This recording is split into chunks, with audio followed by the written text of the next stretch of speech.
Hey guys, welcome back to Astrology Bliss. Before we start, if you could just do me a quick favor and click the subscribe button below, maybe the like button while you're at it. And let's get to your video. Thanks. Hey Libra. Yes, did you like my spoon? This is a really good way to burn incense. Actually, if you have like the loose incense, it's not on a stick. Kind of looks like you're burning. Use your imagination, but it's incense. Anyway, so hi, welcome back, and I'm gonna do a bit of a different setup than I normally do. And I pre-shuffled before I got on the camera because let's be honest, nobody wants to watch me shuffling for 20 minutes. So we're going to do 3 cards for, a monthly message that you need. And when I say monthly, yes, I'm well aware that it is the end of mid-October. And honestly, this message will probably reach you at the time that you need to hear it. And then after we do that, we're going to do a quick spread to find out what energies you're going to be working with for Venus retrograde. So if you haven't already experienced those or started to, I'm sure you will. Especially being Libra, Venus is at the very beginning of Scorpio right now, meaning it's about to retrograde back into Libra. I will talk more about Venus retrograde when we get to that reading. But for right now, let's do your general monthly spread.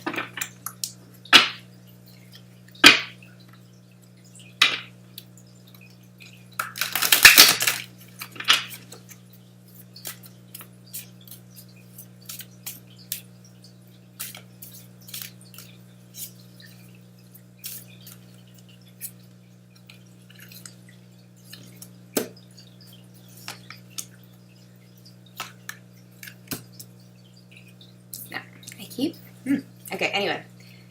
Bottom of the deck, we have Strength in reverse. Okay.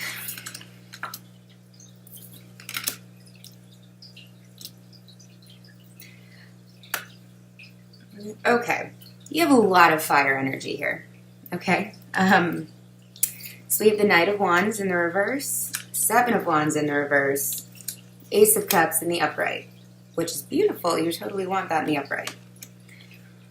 So there's a situation where, by the way, these two cards together, are very similar. So the 7 of Wands in the upright is all about, keeping your guard up. Strength in the upright is about being strong in a situation. When you have them both in reverse, they're pretty much saying the same thing. However, with Strength being a major arcana, it's a big deal, whatever you're letting your guard down with. So Libra, it looks like you're dealing with a person who, if they weren't a fire sign, I'd be shocked. It looks like you're dealing with a person who, you didn't see as being there for the long haul. Like, maybe you had your guard up with them before because you're like, no, screw you. You're going to, come in and run right back again. No way am I letting you in. And yeah, a lot of the time Knights are messages, and the Knight of Wands is not, he's not like the Knight of Cups. He's not offering you a cup of water. I mean, he's a Knight of Wands. The Wands represent fire. So it's like, he's coming in with something that hits you, like you're going to feel it when this message comes in, or if it did already. And in a situation where you might have been being strong already, you might have finally let your guard down because, this person coming in, coming back, whatever, it's like, it looks like they hold a really big emotional significance for you. That's what the Ace of Cups is. And Cups cards represent, Ace cards are a seed of something. So the situation where you may have been so insanely guarded before, it's like you were finally able to let your guard down because you were really getting in touch with, why do we put up guards, right? Why do we put up like these massive defense mechanisms? Because, you know, in order to put up that much of a wall, you have to get really hurt.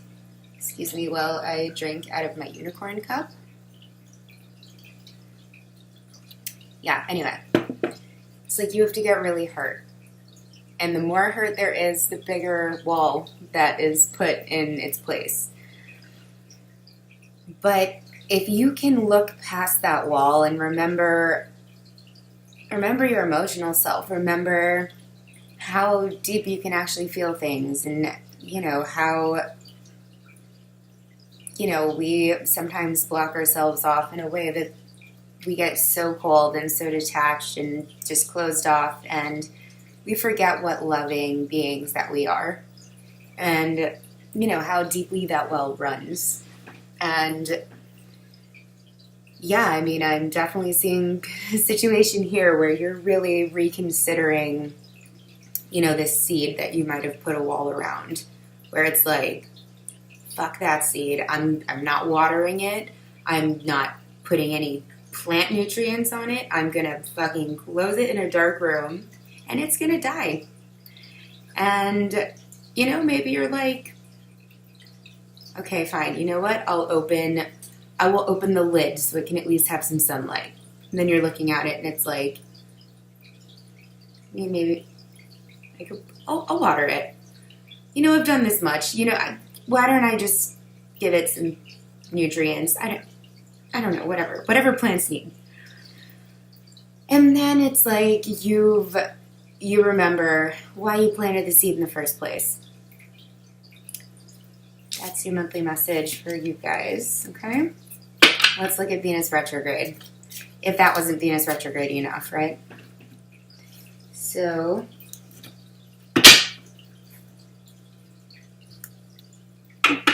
okay, so yes, Venus retrograde. Similar to Mercury retrograde, plays around with your heart more, obviously. So yes, Venus is the planet that rules how we love. And it also rules luxury items, where we want to spend our money. It's funny, the Four of Pentacles just came out in the reverse when I said that. Where we want to spend our money, how we spend our money, our art. If you're an artist, Venus retrograde will be especially important to you as well.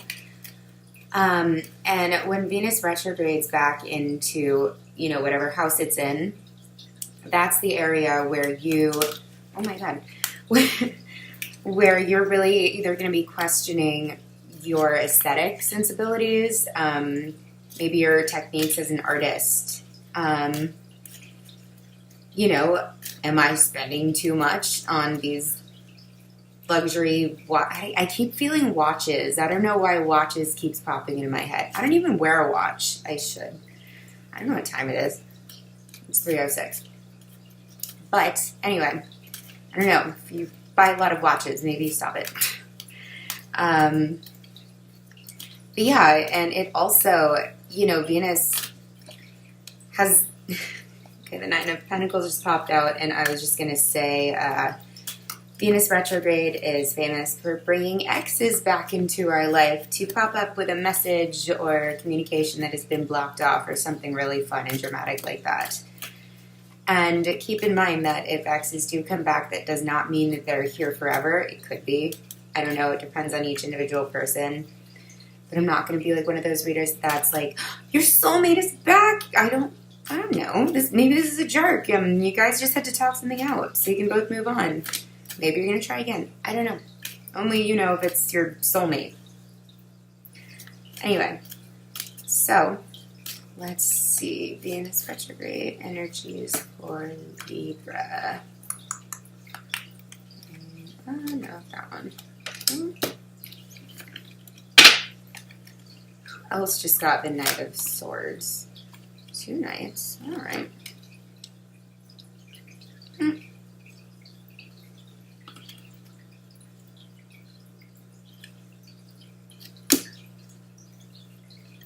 Okay. Well, Libra. All right. So bottom of the deck, we have the Five of Swords in the reverse, which is good. We have the Knight. Okay, we have the Knight of Swords in the upright, Knight of Pentacles in the upright, Ten of Wands in the upright, and Seven of Swords in the upright is a random card I decided to pull. I'm going to be honest with you. This is not a super easy reading, but Venus retrograde is not an easy transit. So if we look at this Knight of Swords right here, right? The direction he's facing is... have hiccups, trying not to. Sorry. He is literally running at the Five of Swords in the reverse. So this looks like a past betrayal or a past situation that went really badly. And, you know, Knights represent some kind of communication. And the Knight of Swords is, it's quick. You know, he's not coming in to be like, hey. He's coming in to be like, hey, we need to talk about this, right? Anyway, so it looks like somebody is running back to talk about some kind of past betrayal where it's like, I want to clear the air. I don't want this to just, you know, be, you know, whatever it is. I don't want you to think of me like that. I don't want this situation to, you know, blow up and like, that's it. I want to clear the air. And it looks like, you know, with this talk, it does look like something that you're starting, something that you're moving with. It's like, if it does turn back into something, it looks like it's severely burdening you, or it will be. And I'm just going to take a moment to say there are no Cups cards here. So it could be the emotional element of it is, you know, separate from all of this crap, but this is a Venus retrograde reading, right? You would expect to see some Cups cards, but I'm not seeing a single one. So, you know, it's like maybe emotions don't actually come into play with this relationship as much as you think they do. You know, it's like we can get fixated on someone mentally sometimes where it's not our emotions. It's just we can't stop thinking about them. And there's a big difference between thinking about someone and feeling about someone. And it can be like the idea of someone, the idea of being together, blah, blah, blah. It can really weigh us down. It can make us forget about work, forget about the things we need to do, forget about all the other stuff we need to take care of because it just plays like a thought loop over and over and over in our head. And yeah, I'm not getting, you know, the sneaky behavior in the Seven of Swords like I normally would. I'm getting, you know, if you see like he's leaving 2 swords there, and he's holding 5. I don't know how much these swords weigh, but, you know, I'm feeling like he's kind of like, I like these swords. I like these thoughts. So I'm just going to take these with me and walk over here, and I'm going to hold these swords. Swords are our thoughts, right? So I'm going to go think about these things. I'm not going to think about those things. So this can be a little bit of self-deception, right? This person comes back and we're thinking about all the things we want to think about, and we're not thinking about the other things that we really need to be thinking about, need to be considering. And, you know, in the moment that might feel good. It might feel like we're going in a certain direction and starting somewhere, but in the reality, you're really burdening yourself later, because if you're not looking at everything you need to be, and you're not picking up all the swords you're supposed to, you're going to have to later. So Libra, be careful this Venus retrograde. Make sure you're looking at everything possible. Don't get swept away in your daydreams, because I love doing that too, but, you know, you have to keep in mind the whole picture. I just want to take a moment to say that, so I started taking care of 15 stray cats in Brooklyn. You know, it started with 1, and then it totally escalated, and now there's 15, and I love them all. I started a GoFundMe page and a Facebook fundraiser. The Facebook fundraiser is over. We did really, really well on bringing in donations. I'm so grateful to everyone who donated. But the GoFundMe page is still active, and, you know, in the Northeast, it gets really, really cold in the winter, and I'm looking to either, build or get winter shelters for the cats. Honestly, I'm considering buying them because I don't trust my craftsmanship. That's the main issue. And, you know, if you guys could donate $1 or anything, if you're able to, I would be really grateful, and I know they would be beyond grateful. In addition to that, I really want to try and get them all vet exams, you know, keep food coming in, stuff like that. Because, you know, I have my one little diva cat where he's sleeping, and, like, he's expensive. So 15 is a little out of my price range. But yeah, you know, thank you guys so much for, you know, watching my videos. If you haven't already, hit the subscribe button and the like button. Please do if you can. And I will see you next month. Have a great rest of your month, guys. Bye.